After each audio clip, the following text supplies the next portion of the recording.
Alam mo ba kung bakit mas pinipili na lang ng mga lalaki na manahimik kesa magsalita?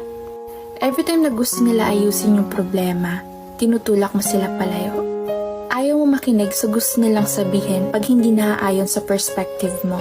Sinusubukan nila yung best nila makipag-communicate, kaso ang nagiging dating sa'yo, nagiging toxic sila, nagiging manipulative sila, ginagaslight ka nila, kahit ang gusto lang naman nila is maintindihan mo yung bagay na pinapaliwanag nila.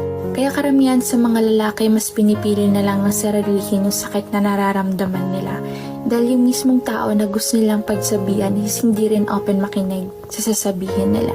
And kung minsan nagkakaroon sila ng doubt or fear to open up about something na nararamdaman nila, it's because of rejection.